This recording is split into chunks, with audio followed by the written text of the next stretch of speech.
Headphones on, let's do this. Hey, do you know of a podcast I could listen to that has nerd and comic books and stuff? I really can't find one.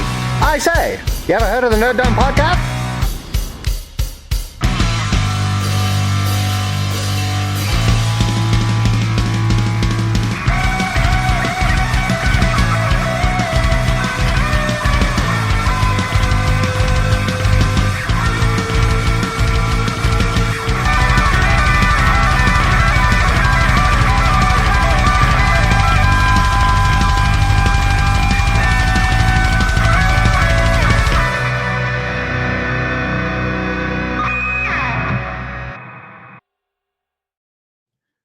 Human beings and sapient chairs who are listening to this podcast, the most professional podcast on the internet. Welcome to Nerd Dome episode 267, recording on September 3rd, 2024. Day after my birthday, guys. Yeah, It was my birthing day yesterday, 2 p.m. Happy day. Happy day. Happy birth. That was my day yesterday. Thank you very much. I had a nice weekend. It was pretty great. And someone took me out to karaoke. Haven't been out for a very long time. That was our guest here, my Vilidi Studios co-founder here. Yes, I embarrassed myself quite thoroughly doing the karaoke. It was fabulous. And I am the alliterative Andrew. You are the alliterative Andrew. What did you sing at karaoke? What were the Yes, songs? I'm dying to know. I sang Somewhere Out There in a duet with the lovely Kirsten. And then I sang Little Help from My Friends by the Beatles. Brought the house down. That one, the crowd was Yes, super everybody into. left. Yeah. Yeah, it seemed like it had termites or something like yeah, that. exactly. That house Yeah. needed to be condemned. So. And then also joining us today, who I don't know, maybe you'll do some karaoke tonight. Who's that guy? The uncanny riot. I have been known to do a karaoke or two. What's your go-to? I don't have a go-to. I just whatever strikes my fancy. See where the night takes you. See where your heart goes. Yeah. There is a musical episode of a podcast I was on, and I sang. Oh, what'd you sing there? We did our own. We kind of just took songs and then we wrote the lyrics to them as it suited the episode. Cool. Yeah. That's And what songs did you sing, Chris? So here's something to learn about Chris is I actually ran a karaoke show here in Salt Lake for about a year and a half at a local bar called Rascals. It was called Rascals, and they changed the name to the Snake Pit. Yeah, really upscale place, right? But all the best places are pits. Yes, all the best places are pits, and they need snakes in them. But the song that I would always sing first was "The Devil Went Down to Georgia." It has a you can kind of talk it. It's Southern rock rap, from back in the day. So you don't have to, and the words you can kind of mumble through if you really don't know it. As long as you're doing it with a lot of gusto, it sounds pretty good. And there's two big spots in the song where you're not singing, so I could go over and check levels on the machine. And so that one always ends up being something that I'll do first. And then the other song that I did, we got up twice, which was nice.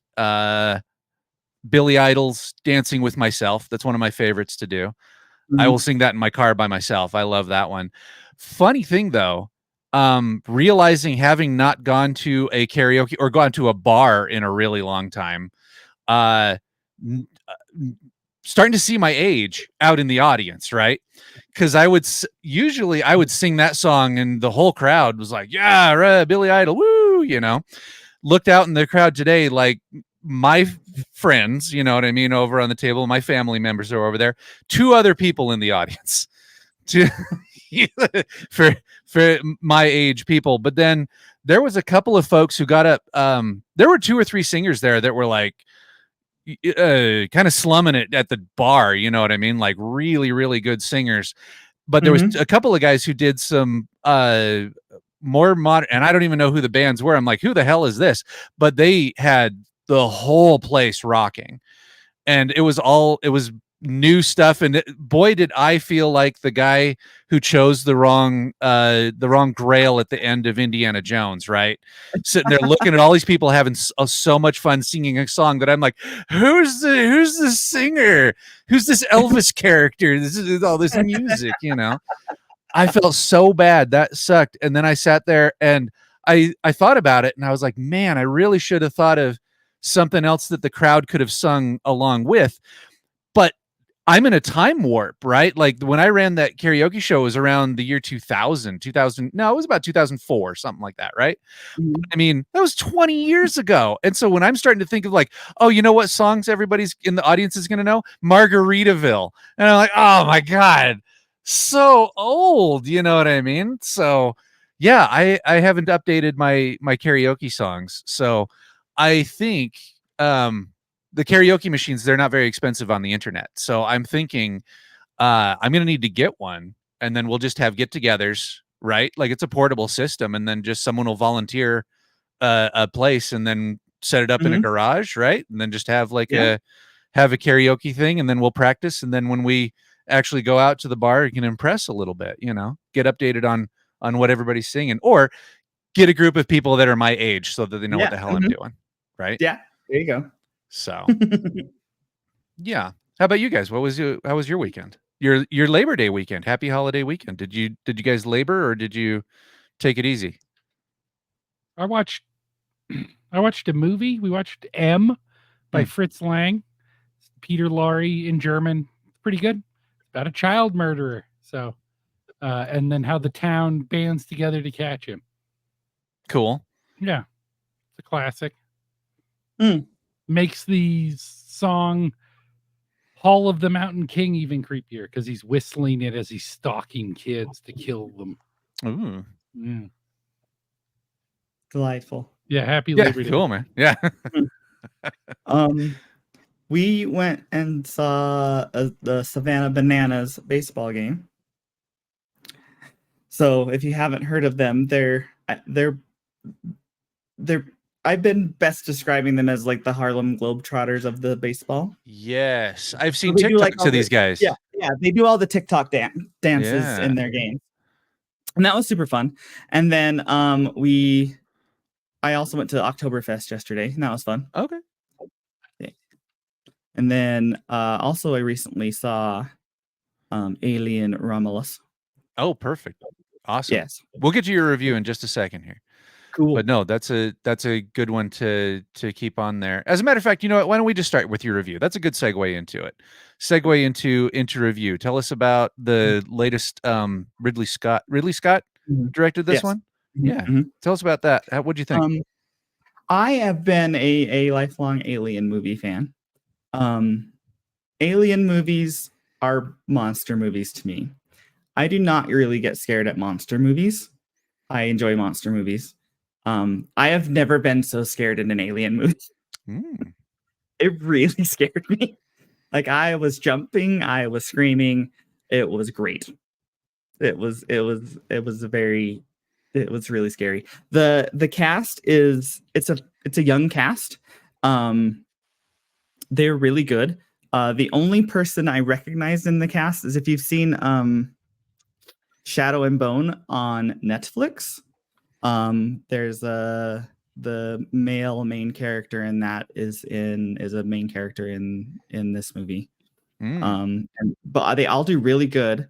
They're all kind of like in their late teens, early 20s. It's supposed to be a really young cast. The premise is that they're all on a planet and they're trying to escape. They're like all indentured servants, essentially, trying to serve out their time on this, their contracts on this planet, and they're essentially stuck because it's a situation where they, regardless of how long they work, they'll never serve off this contract, and so they hatch this scheme to try to leave, and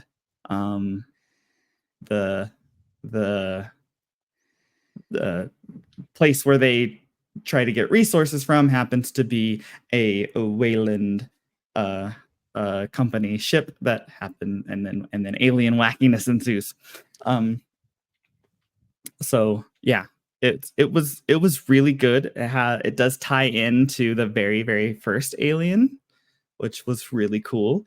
It ties into Prometheus, which I really like because I like that one.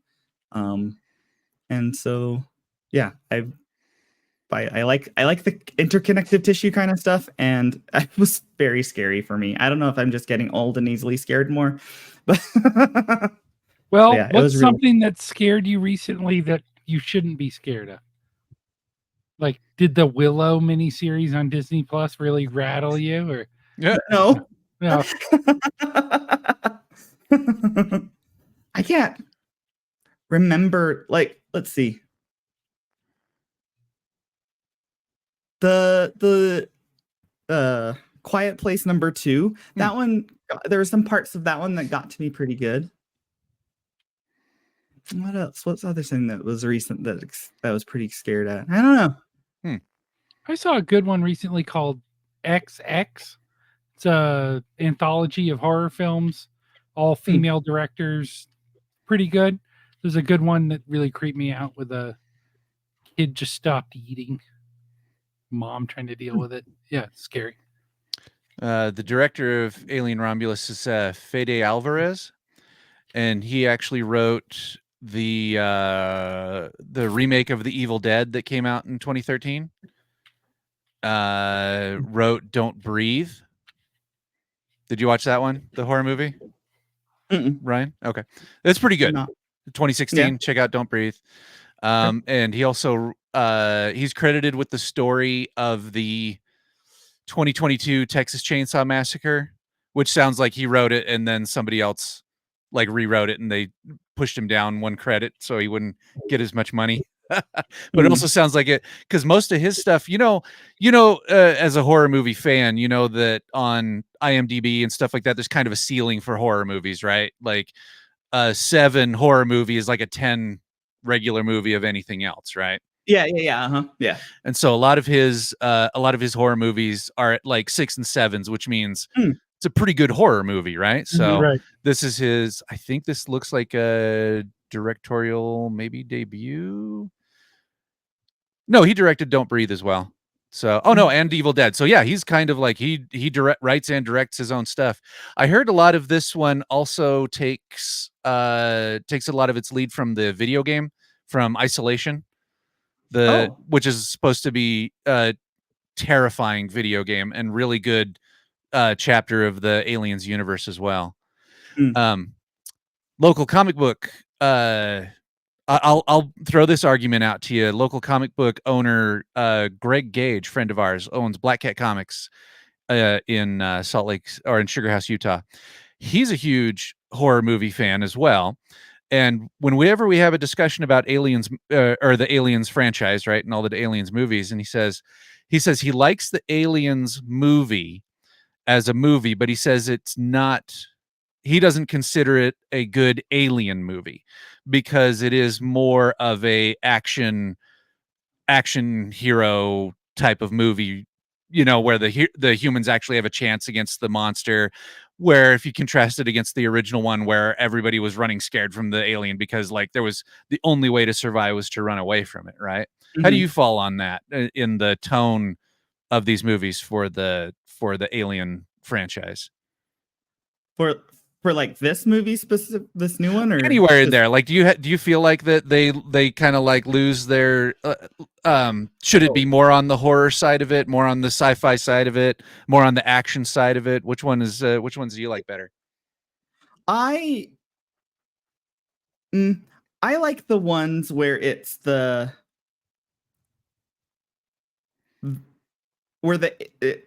the alien is like the creepy thing in the background that they're like running from and hiding from, kind of thing. That they do have like the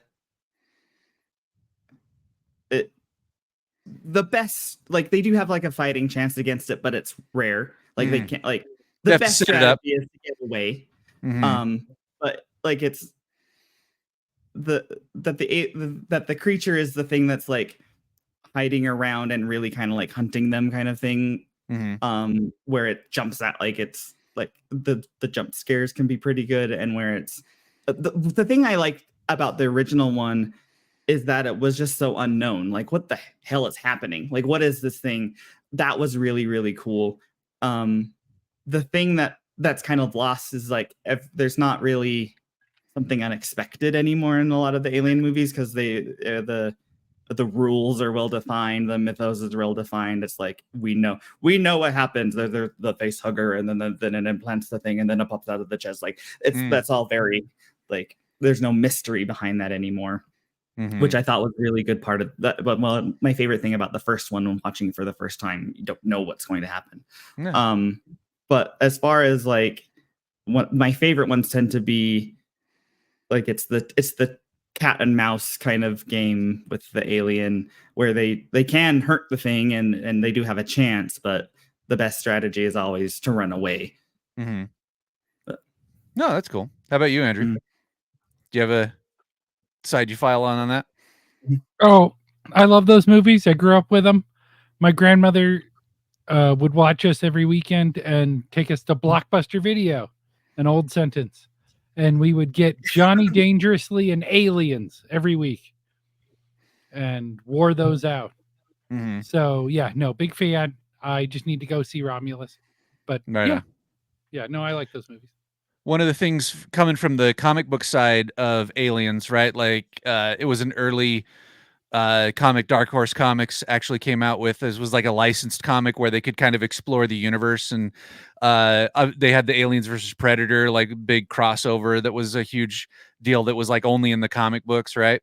But there's a facet that they kind of explored more in the comics that I feel like would be fun in the movies, but it falls more on the monster side of it, where needs to be a bunch of them, right? Rather than one that you're trying to get away from.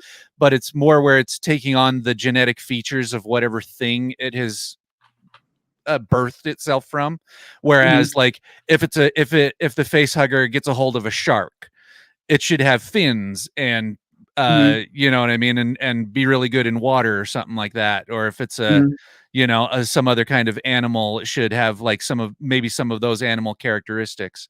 Like and the dog alien in 3. Like the dog alien, yeah. So but something like that. I mean, of course, that's me wanting more action figures, right? Where you've got like all the different ones. They had that series in the late 90s that you could get that had like Bishop and all the characters in it. But the way that they marketed more aliens was by having like a scorpion one and having like a leopard one and stuff. And so I always thought that was a really, really cool thing. But I also see on your side where it's like, hey, it's it's like it'd be like having 800 Frankensteins in one movie. It's like, is it more scary because there's 50 of them? Which on one hand, maybe, I don't want to throw it all the way out with an idea, but so at the climax, they stitch themselves all together into a giant monster made out of Frankenstein monsters. Yeah. Yeah. No. Hey, there's something there. Yeah. Like I said, I never want to throw an idea all the way out. You know what I mean? Like, because you never know when one of those. Yeah. When you get that grain of sand and then suddenly you get a beach out of it. You know what I mean? So, but no, that's super awesome. I'm glad I will have to check that out. Yeah, exactly. So, but something else that I know that you were really excited about, but this one was kind of a disappointment in the Star Wars Acolyte TV show, recently canceled TV show. There was a character in that show that, and I lose his name every time. Sorry. What's the Wookiee Jedi's name again? Galnaka. So the announcement comes, Dateline published 1 hour ago that it's been announced that he is going to get a prequel comic book, so that you can see how he became a Jedi and actually do things, unlike in the TV show where he did almost nothing. But like, what are you looking forward to in a Galnaka comic book? What are you hoping to see? Is this gonna be a one shot? Yeah, I don't know. It's gonna be a one shot. Okay. Yeah. One shot. So yeah, what's going to pack the most punch for you on a Wookiee Jedi? What's a Wookiee Jedi going to be able to do that is going to be super cool? I want the whole thing to be a flashback to his days in the academy and it's him trying to pass a math test. His stupid Wookiee brain. Oh. Yeah. Yeah, certainly. That sounds amazing. Yeah, I don't know. From the back time, what do we know about Wookiees from that far back in the Star Wars canon? This is not the only High Republic story in comic book form even. So there's other Wookiee Jedi stuff from this era. Yeah. There's I can't remember his name, but there's the green lady from Acolyte, Vernestra. Yes. Forget her species name, but when she was young, there's another Wookiee youngling that was super cool that was on the adventures and stuff in the phase 1 of the High Republic stuff that they did, which would be older than this Jedi. But anyway, something that you said, Andrew, earlier before we started recording about just the flashback of him versus Darth Teeth would be fun. Yeah, show us all the stuff they cut out of Acolyte. Yeah. Right? Mm-hmm. Yeah. Right on.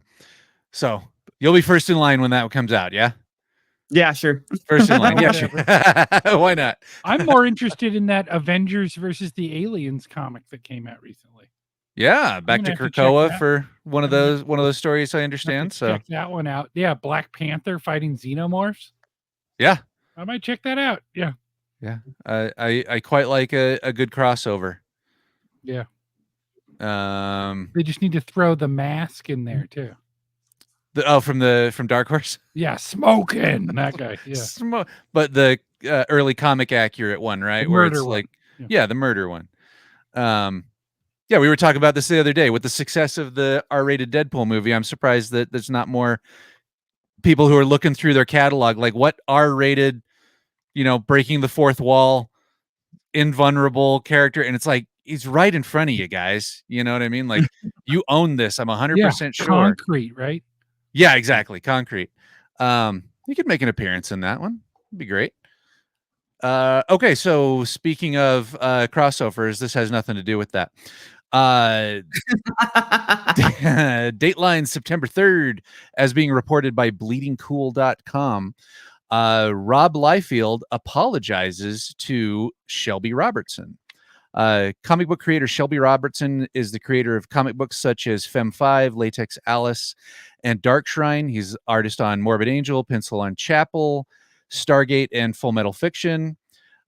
He was also an inker for Jim Toe on Youngblood and for Rob Liefeld on Deadpool, Bad Blood and Badder Blood. And he also worked on covers for... What was that? But not Baddest Blood. Not Baddest Blood. No, the Badder... Yeah. Badder. They're waiting for the third one on that one.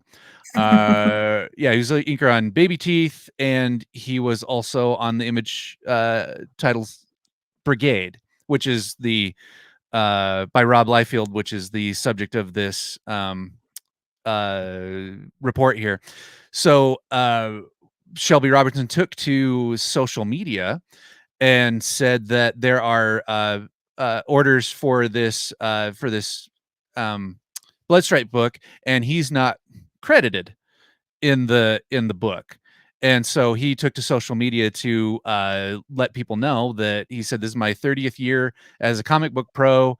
This has happened 2 times to me in my career, and both times were while working for Rob Liefeld. And he says, this is not common at all, referring to saying that this is not common in the industry. This only happens when he's working with Rob Liefeld.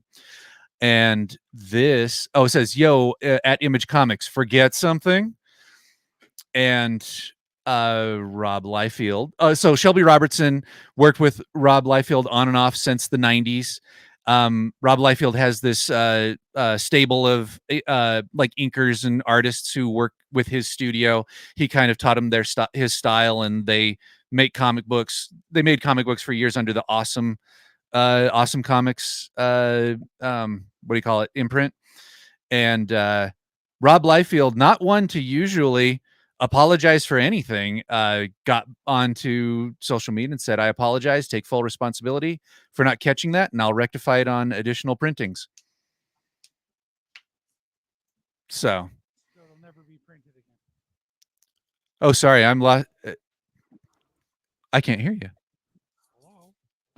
Hey, there you are. There you are. Hey, Yes. yeah. So they just won't print it again. Yes, you'll never hear from it again. And I won't go into details of this. Shelby Robertson's very nice artist. He frequents the conventions here in Salt Lake. Met him at FanX before. He's been at Wasatch Con, and Nice really nice guy. Looks like the lead singer of the Foo Fighters. Like Dave Grohl. Looks almost exactly like David Grohl. And Which, I mean, we should all be so lucky. Right? You know what I mean? Like, leave some for everybody else, right? But super nice guy, and has this is the first time that he's actually, like, he's said stuff, in private, and lots of people have that have worked with Rob Liefeld, right? Like, almost immediately was kicked out of Image, right? right after they started. But yeah, this has been the sort of thing that you hear in the background of the industry all the time,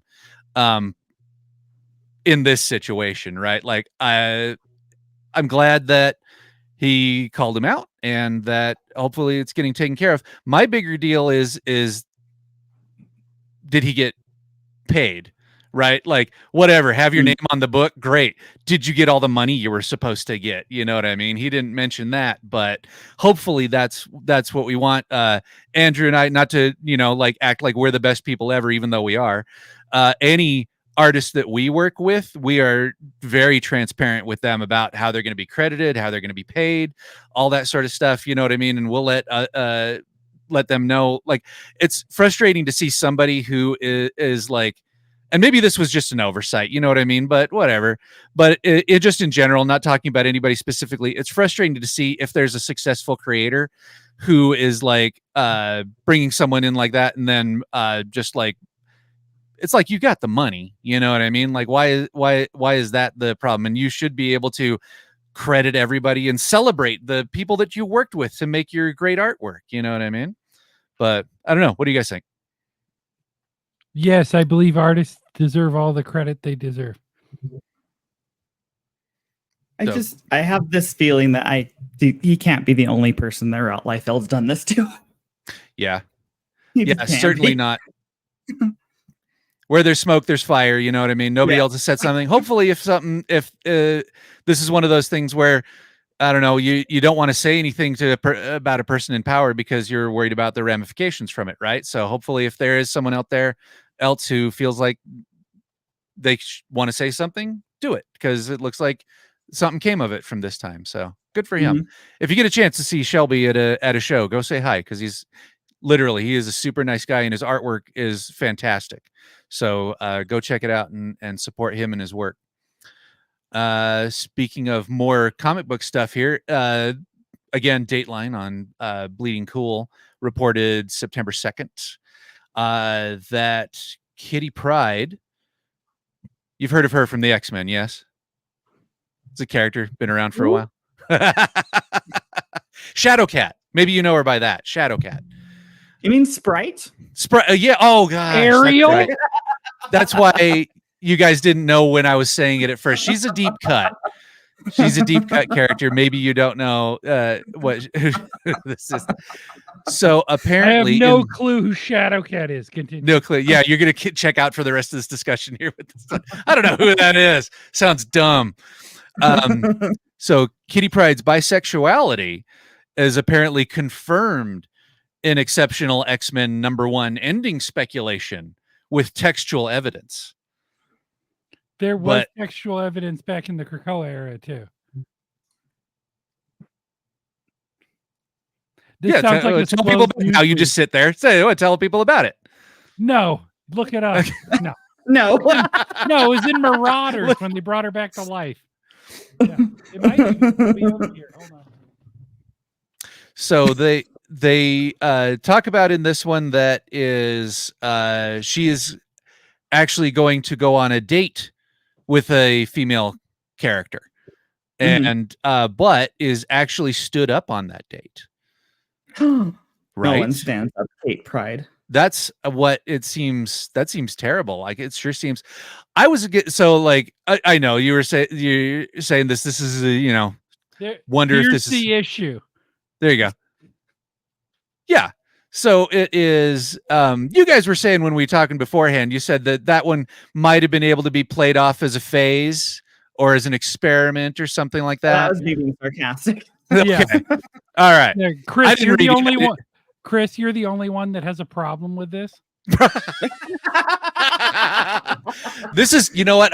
This is why nobody buys comic books anymore, is because this sort of stuff. You know what I mean? So, yeah, red pill the whole. That Luke comes back. He's like, who are all these people commenting on the episode? We found a new audience, man. No, what I was actually going to ask on this one is, do you think that this might be an interesting gateway to actually in the movie series? Like I read a rumor that they had actually, and now I lost his name, that played Kitty Pryde in the movies. There was a succession of Oh. performers. Do you mean No. I mean the trans Page? The one, Elliot the one in Umbrella Academy. Elliot Umbrella Page? Elliot Page, Yeah. yes. Mhm. So Elliot Page, they approached him to play Kitty in Deadpool, but he was like, yeah, but I'm a guy. It needs to be a male character, right?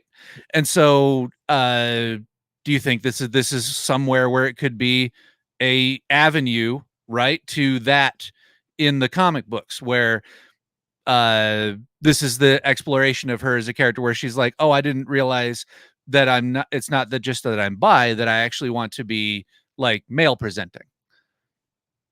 And then when the comic Sure. books are, then it would be like, oh, so it's one of those things where it was like, oh, it was when the rumors of Captain America were first out, it was supposed to be Will Smith, and there was a lot of backlash from people on that, where it was like, oh, you can't have a black Captain America, and now we have a black Captain America that is in the and people are going to go see that movie a ton, right?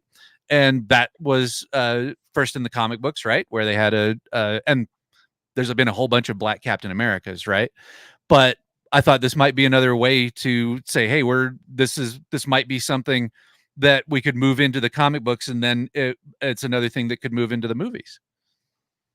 Certainly, given the multiverse, all possibilities are there. Sure. Yeah, Worf won that Batleth tournament, and he didn't.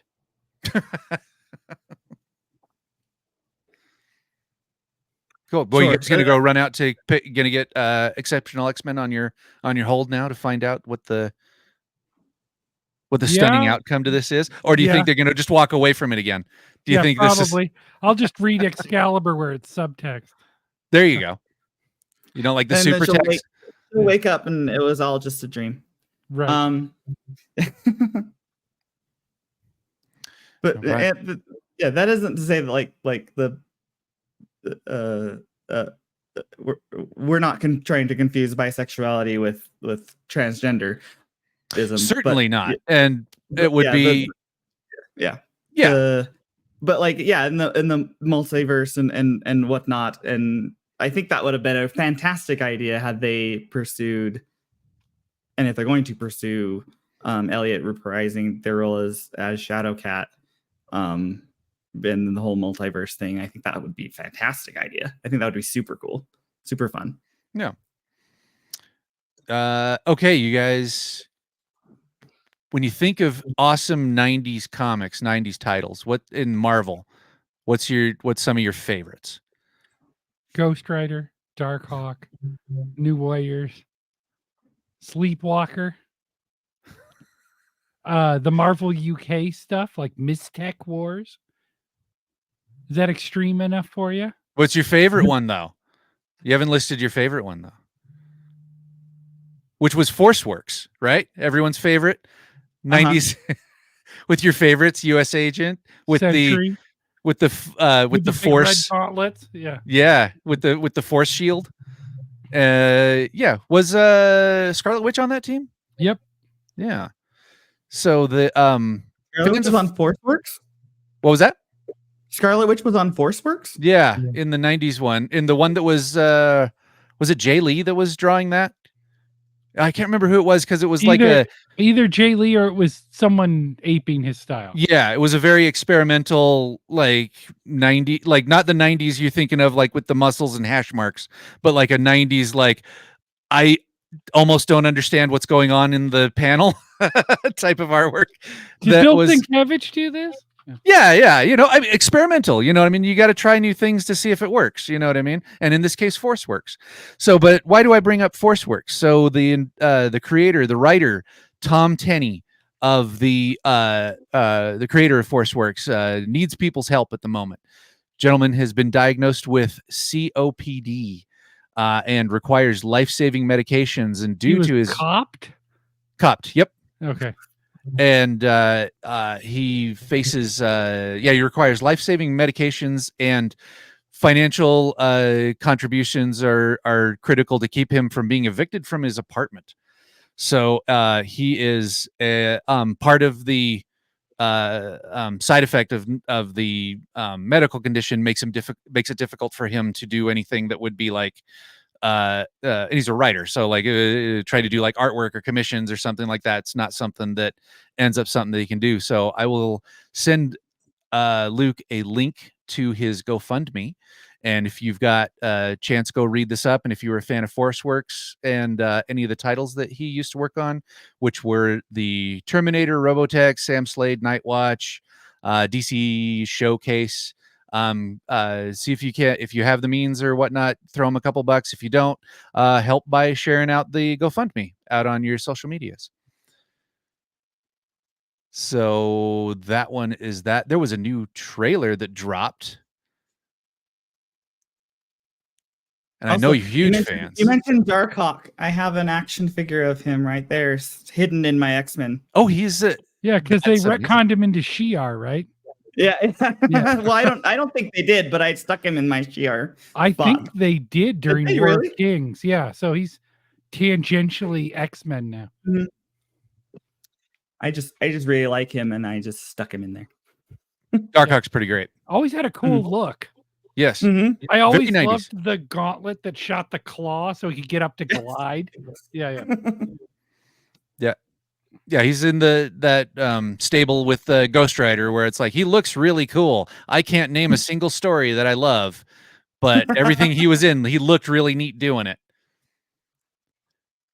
But I don't know. Is Luke like a huge Sonic the Hedgehog fan? I know he's a big video game fan, so he's gonna be sad that he's not here to talk about the drop of the trailer. We have a trailer for Sonic the Hedgehog #3, and the big deal on this one, two things. One, that Shadow the Hedgehog is being voiced by Keanu Reeves, and that Jim Carrey is back for another one, playing himself. Playing himself. He always plays himself and everything, but playing Dr. Robotnik, and also Dr. Robotnik's dad. And so what I love is that Jim Carrey doesn't like doing movies all that much anymore, but anytime Sonic the Hedgehog calls up, he's like, where and when? I'm into this. So I haven't watched any he's been looking for. Right. Maybe a better chance at it in the like animation category, the voice acting category. Don't they have that category now that the guy who always does Gollum and did there's the two guys. There's the guy that did Gollum and the guy who did Abe Sapien. They're the two like allowed body actors to have Oscars. Doug Jones and Yeah. Andy Serkis are the actors you were thinking of. There you go. They're the only people that are allowed to get that award for body acting. Because they got it for Shape of Water, yeah. There's I don't The think he's Doug actually Jones, won no? anything. No. oh No, Chris Lame. is full of shit. I don't know what he's Yeah. talking about. Yeah. No. This is Yeah, so there's a Sonic the Hedgehog movie starring as their villain, the star of Bram Stoker's Dracula and Sweet November. yes. So I'm very excited. Has either of you watched either of the first two Sonics? So the first one. I didn't realize there was a second one. Yes. Yeah. Both of them. Yeah, you like those movies, Ryan? I do love them. Rad. I may have to go back and watch these two. So I mean, there's something about this trailer that's speaking to me. What's it saying? Is it telling you to start fires, Chris? It's something like that. But it has the thing that I like about the trailer here is how serious the characters are taking it when it's ridiculously cartoon hedgehogs running around. No one seems horrified that the savior of planet Earth right here now is a blue cartoon hedgehog. And that's something that I'm a huge fan of. Just even watching this trailer from this one, I feel like we should just be advising anybody who's working on a new Flash movie, like, just watch this trailer a little bit. You know what I mean? Like, you're getting the idea of that it's now the main superhero has kind of figured out his family, right? Like the people he's hanging out with. He's gotten through all the interpersonal conflicts in the first two movies, and now he's fighting a negative version of himself. Love that. You know what I mean? There's nothing. I love negative versions of characters. And then that it's like I said, that it's being played seriously. Like the cartoon characters are joking about stuff, but like the military is like, oh God, save us, Sonic the Hedgehog. I don't know. I'm probably still not going to see it, but I like the trailer. Yeah, if we can get you to a movie theater, I'd consider it a win. Right? Yeah. If I go see, maybe I can talk. Maybe I can see this on a press screening or something. See that again. So did you watch the trailer, Ryan? Yes. What'd you think? I liked it. I feel it slightly a little slighted because in the games. Yes. Yes. Okay. No game accuracy. I got it. Yeah. So in Sonic 1 was just Sonic, and then Sonic 2 was Sonic and Tails, Mm-hmm. and then Sonic 3 was with Knuckles, Mm-hmm. and then sometime later on there was Shadow, and then so I'm like, where is my Sonic and Tails movie? Just Tails, because Tails is my favorite. Okay. So I feel like we're off by one. We have an off by one error here in the movies, and they skipped my Sonic and Tails story, and I'm a little sad about it. That I could see that. It'd be like starting Batman 3 with just Robin is just there. Yeah. Like they've been working together for months and they just start the movie that way. I could get that. Yeah. But otherwise, I think it's great. And I was also a huge Sonic fan. I was a Sonic kid. But I lost interest in the franchise before Shadow came around, so I don't really know that much about Shadow. But yeah, Sonic, Tails, and Knuckles, that's my jam. Nice. Andrew, not a fan. You said you saw this first one? I saw the first one. The last Sonic the Hedgehog game I played was Spinball for the Genesis, and that's the pinball one. Mm-hmm. A lot of fun. Can recommend that. Beyond that, I have not really interacted with Sonic in this millennium. So. It was my kids had a Sonic phase as they had like a Minions phase as well, you know, where it was like, I love this, I want everything to be this, and then the day they realized they didn't like it, this better be jettisoned and never referred to again. Right? Like they'll still be okay with like, oh, you used to like Halo. Yeah. Oh, yeah. That's cool. Gears of War. Yeah. Destiny. Yeah. Sonic. Brony, right? No. We don't talk about that. We don't talk about the Sonic stuff. So, right on. FanX is around the corner. Our local is. big fan convention here. I'm told I'm a Ryan. panelist. Oh. Yeah, Andrew's going to be a panelist. So if you get a chance, our good friend Chelsea and Luke is going to be a panelist. So if you get a chance, check out, they'll have the postings, and I'm sure we'll talk about it as it gets closer, what their panels are on and what days and all that sort of stuff. But today, Ryan, you are someone who goes and really enjoys meeting the celebrities in Celebrity Row. So I was going to ask you, out of the people who are coming to this year's FanX, who are you looking forward to meeting this year? I am super excited. I have a couple number one things, but one of them is Linda Hamilton. I am so excited to meet her. She is one of my childhood heroes. Beauty and the Beast, right? Yes, actually, my mom and I watched, but that was one of my mom's favorite shows, and I enjoyed it as well. And she rocked shoulder pads in that show. Right. Like, the hair too. Yeah. But yeah, I am also a Terminator kid. I love those movies, and she's such a badass. And I was so excited when she was in this most recent one again.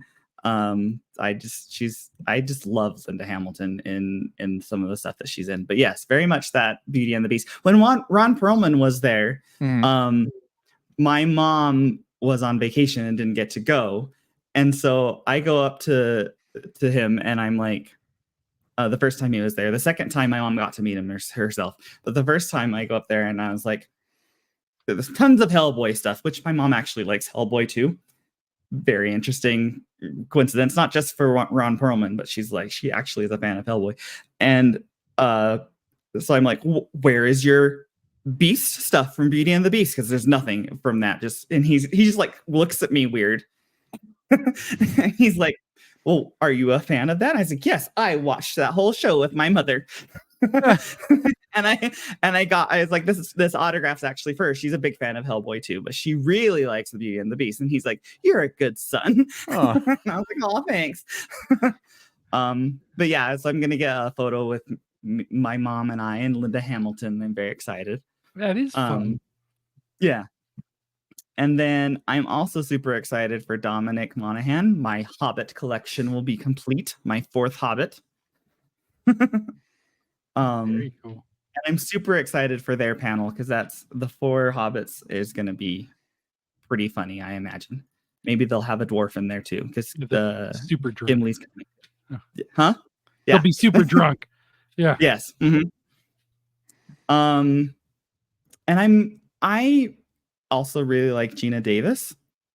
And I'm excited to meet her. League of Her Own or Cutthroat Island?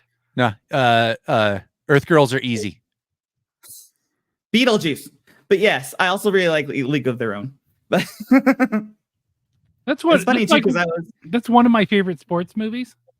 Yeah. I don't really like sports movies, but I love that movie. I love Lori. That's one of the only sports movies I like. Yeah. That and Rollerball. It was funny too when she was announced. I was like, oh, I really like her. And my boyfriend's like, oh yeah, League of Their Own. And I like looked at him weird, and I was like, and he's like, and what? And I'm like, Long Kiss Goodnight. He like looked at me weird, and he's like, oh yeah, she is in Beetlejuice. Another one my mom's really excited for is Paul Williams, because he's very much in her favorite Christmas movie. But yeah, he's also the voice of the Penguin in the original Batman animated series, and he does a lot of stuff for the Muppet movie. He said he wrote all the music for the Muppet movie? He wrote a bunch of music for the Muppets, and then he also Phantom of the Paradise. Yeah, he's all over the 70s. He's in one of the Planet of the Apes movies too. So I didn't know that. Yeah, he's a monkey. Mm-hmm. I remember the clip of seeing him on the Tonight Show in monkey makeup singing like Rainy Days and Mondays or whatever. Nice. Look it up on YouTube, gang. He was in Battle for the Planet of the Apes. Okay. In 73. He was in like I think there was like a congressional law or something like that made him be in like 4 or 5 things every year in the late 70s. Yeah, he's even in an episode of Babylon 5 in the early 90s. He's all over the place. He was in Babylon, one episode of Babylon 5. Yeah, he plays an alien diplomat. Did not He's know someone that either. shows up, and then when you're like, oh, that's Paul Williams, like, oh, me anyway, where I was like, oh, okay, yeah, I know who you're talking about. You'd never be able to say Paul Williams and me have like picture him in my head, but you show a picture like, oh yeah, okay, I know who you're talking about. No Matthew Also- Lillard. Yeah, He seems like a nice I am guy. I am a fan of Matthew Lillard. He's been to FanX many times. He has. But yeah, I am a fan of Matthew Lillard. He's a really good guy. Also excited to meet Daddy Boba Fett. He will be also my Boba Fett collection will be complete. Morrison. Yeah, Tamura Morrison. He seems like he's a fan of Star Wars, Yeah. right? Like they ask him to keep coming back and do stuff. He's like, hell yeah, well, yeah, sounds great. Let's do it. Yeah. He's sad that he seems really sad that there's not going to be another book of Boba Fett that wasn't well received. Yeah, It's not really his fault. it's not his fault. No. Yeah, there was nothing wrong with what he was doing. Yeah. And then the little kid Ryan like squeal with joy. The vast majority of the voice actors of the original X-Men animated series are going to be there. So I got a group photo, and I'm going to make sure that Jean Grey, the original voice actor for Jean Grey, is going to be standing next to me, and I'm so excited. That's rad. Are you gonna Yeah. go dressed as Gene? No, 'cause I really like to be like, That'd be great. I know, right? I really like to just look like me in my photos. No, I get that. No, I understand. Yeah, but 'cause a I lot of don't do people the ask, they're like, celebrity photos really, but I might do Paul Williams. yeah. A lot of people ask me, they're like, "Do you dress up?" And I was like, "No, because I invest a lot of money into Yeah, you these put, photos. a, you put a tie on. It's special. Yeah. Yeah.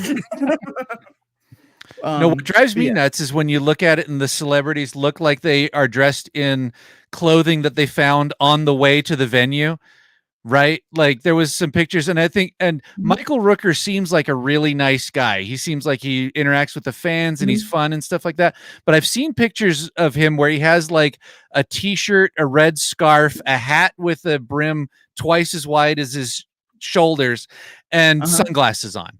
And it's like they have a prop trunk yes. behind, and then he can just grab like the big sunglasses and stuff. Yeah. Yeah. And it's like, seriously, man. Like I understand that like $100 for a photo is nothing for you, but this is also like maybe a little bit of a performance. You know what I mean? Like don't dress yourself in the morning. Like, could you have someone look at you and be like, don't wear the beret to the show today? I saw pictures of Tom Lennon at a con, and he's dressed like Lieutenant Dangle from Reno 911, getting pictures with people. That feels like a fan experience, right? Like, where you're like, oh, they're in it. You know what I mean? They're not just there where they're like, I came here today. Like I didn't run a comb through my hair. You know what I mean? Like this is a bother. You know, when it's the people who are like, they have fun with each other. That's what I think is fun with that. Who was the? We got a photo with the doctor after Matt Smith. It was Matt Smith. It was Matt Smith. And my kids were little, so we did dress them up as doctors for that photo. And it's so adorable. And it's one of my favorite photos. And so I feel like if you're under a certain age, a full costume is really great with the photo. But I see what you're saying. Like if you're going to have a photo on your wall, I would like to look like it was an occasion for sure. Yeah. I mean, it just depends. Like some people go and they are in super, super nice cosplay. And I think that's fantastic. I don't have any super, super nice cosplay. And for me, because I'm kind of OCD, like if I'm going to be like in cosplay, I would want to be in specific cosplay. And then I have multiple photo ops, and then I'd have to do like costume changes, and I'm like, I don't want to do all that. And then and then like and there's other people that are in like such cosplay that you can't see their faces, and then I'm like, you know that's you, and maybe that's just enough. But I'm like, showing pictures to people, and I'm like, I don't know how does that know that that's you? Like that would bug me. But and like, yeah, what you're talking about, like the experiences are so varied, because there's pictures that I have that I'm like, that it was not that great of an experience, and I've become unfans of people from experiences. A few. Yeah, don't and meet your heroes, kids. Yeah. So there's a danger, there's a risk involved. But there's some people that are like, I'm like, looks like they're in pajamas. And there's this one picture that I have that they're like, they have like a giant scarf and sunglasses and a big hat, and like you can't even tell who they are in this picture. But then there's other pictures, like my picture with Jason David Frank, he is in the Green Ranger costume and holding his helmet. And I'm like, oh yeah. A dream come true. Like, Yeah, perfect. Yeah. Like, so it's very different experiences. And they're like, a lot of the Power Rangers are super fun to meet, because they'll do like the poses and whatever. They'll give you their helmets. They're there for a lot of them. There's been the one Power Ranger that was a terrible experience. But all the other ones have been fantastic. I think I know. Don't say on the show. I don't want to call anybody out, but I know which one you're talking about. Go ahead, because I've talked about it before. But which one? Before it was the Pink Ranger. Yeah. Yeah. Yes. She's a terrible person. That's what it seems like. It does. I knew exactly what you were going to say when you said that. You know, it was like, and you know what? That seems like everybody says that. I've read that. That is not just you. That seems like a fairly across the board experience for people. Yeah. The original Pink Ranger, Amy Jo Johnson, terrible person. But the second Pink Ranger, Catherine Sutherland, fantastic. Yeah, she's my new favorite Pink Ranger. The Red Ranger, he's like a local, but he was like an adult. He was like played the Red Ranger as a kid or something like that. Was it? He has a karate studio, or like a martial arts studio here in Utah. Great TikTok. Like following him on TikTok is great. He's funny as hell and seems like a really cool guy. So yeah, check him out for sure. But so Andrew, you're talking about meeting Paul Williams? Maybe this one. If I end up meeting a celebrity, I might do that one. But like, I don't really go in for that so much. Sure. I wanted to meet the actress that plays Rita Farr on Doom Patrol, but she didn't show up. And I'm so sad about that, because I'm so excited for her. Yeah, and so that's part of the problem. Usually, when I want to meet someone, they don't bother to come. Right. So. Yeah, maybe a LeVar Burton might be something that might be worth it. Kirsten met him once. It was cool. Yeah, seems like a great guy. Like, seems like I think I'd rather meet him at the booth so you could talk to him. Certainly, yeah. Get a chance to talk to him. Tell him, ask him what his favorite book is. Yeah. There you go. Yeah. Yeah, the most vanilla, basic question ever. What book do you? No, I want to talk to him about that interview he did with Lawrence Fishburne. With Lawrence Fishburne, and be like, man, I'm really sorry. That sucks, man. Tell him you mean a lot, and hope things get better for you. That sucks. And then flip over Randy Quaid's table. You're a weirdo. Get out of here. But cool, man. What other lunatic celebrities are going to be there? Man, so many. That one of the things that what we were talking about this. We're not going to really talk about this, but Legend comic book store in Mill Creek, Utah, Dr. Volt's Comics, greeted its last customers at its Mill Creek location over the weekend. And after 30 years there, they have moved to a downtown location in Salt Lake City, Utah, at the Gateway Mall. It's near the Dave & Buster's if you want to check out the new location. But while we were hanging out there and reminiscing about great memories at our one of our favorite comic book stores, we did talk about this, and we were like, boy, there sure seems to be a set of red pill people showing up at the convention at the FanX this year. And so, yeah, not going to call anybody out, but it did look a little bit like, hey, they used to keep sort of some of that a little bit down, you know what I mean, and the controversial guests and stuff like that. But this one is just like, whatever, let people go and stuff like that. Even with Dan Farr making excuses for some of them on the news and stuff, and so it's like, well, it's your convention, you do what you want with it, but yeah, whatever. That's all I got to say about that. Anything you want to add to the FanX? I'm excited. I want to. I had a great time last year with almost no responsibilities at a booth. Just going with my friends, hanging out. Some of the most stuff like fun that. I've ever had at a con. Yeah. Yeah. And so we're right now we're not sure what's going on with us being at a table. We know Andrew's going to have panels, but we might have some time at a table. So we'll know when it gets closer, and we'll make sure that we let everybody who listens to the show here know where we're going to be, so they can come by and flip over our table. Tell us we're terrible. You're the problem with FanX, nobody else. And we'll take that. We'll be like, that's fair assessment. We appreciate your feedback. We'll take it into consideration as we're making our next terrible comic. Anything else you guys want to? We're about out of time here. You guys want to? Any comic books you want to recommend or? I read recently the "What If Donald Duck Was Wolverine" comic. I thought it was just a variant cover because they've tricked me with that sort of shit before. But no, it was essentially Old Man Logan, but with Donald Duck. It was very strange. Mickey Mouse was Hawkeye. It was very weird. Like Red Skull was there. Give it a shot. It was weird. If you like weird shit, yeah. Was everybody a Disney character or just Yes. those two? Okay. Yes.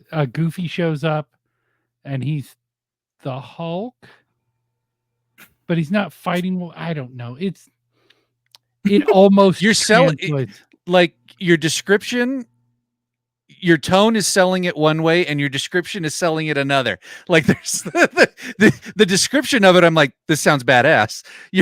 Your tone sounds like, maybe I want to steer clear. The funny thing is, I also purchased that comic thinking it was just a variant cover and haven't cracked it because I did the same thing previously where I purchased one thinking, oh, hey, Mickey's Iron Man in this one? That sounds amazing. And it wasn't. It was a Spider-Man comic, So, yeah, it was like, oh, you tricked me out of $5. That's not very nice. But my wife is a huge fan of Donald Duck. Of being tricked out of $5. Yeah, being tricked out of $5. And so she's a huge fan. So I bought that for her thinking, oh, yeah, here's just this. And I even told her when I handed it to her, I said, it's just a cover. I don't think there's anything on the inside that you'd be interested in. So good to know. That's pretty great. All right. Well, you can find the Nerd Dome podcast wherever fine podcasts are sold or given away. You could probably find one off the back of a truck somewhere. You don't need to get the legitimate copy. If you pirate this somewhere, we still appreciate it. You can find Velity Studios at velitystudios.com. Velity Studios on on all the social medias on Monday nights on whatnot.com. You can come and interact. Tell me every time that I put down a line on a commission, tell me that it's wrong. That scene from Ghostbusters 2 when Janosch comes around and says, everything you do is bad. I want you to know this. I sound like Dracula. I don't actually sound like Janosch at all. Yeah. Work on your Peter McNichol, dude. Yeah. No. It was for the one thing there. But yeah, you can come over, hang out with us, get a commission. Do it before the prices are going up because the prices are going up. Because actually getting a few commissions now. So kind of hot deal. I'm pretty soon I'm going to have the FU money and I'm not going to be on this rinky dink Mickey Mouse Comp podcast anymore. People are going to be, yeah, well, for now, I'm going to stick around here, keep it real and everything. But yeah, that's everything. Anybody else want to make a pitch for anything? If you are going to make it to FanX, make sure you stop by our friend Travis Romney's table, who's going to have a new issue of the Mighty Uton, which is actually going to have some Salt City Strangers content in it. First Salt City Strangers content in quite a few years, so you can check that out there. Run us down at the con somewhere and we'll sign it for you. And also I think Evan Black's going to be there, our good friend Doug Wagner, Adrian Ropp. And so all of those guys, fun to talk to, great to purchase things from. Even if better. if you get a chance, go and see those guys. But until then, until we meet at FanX or at the next episode of the Nerd Dome podcast, it is now time that you can exit the dome.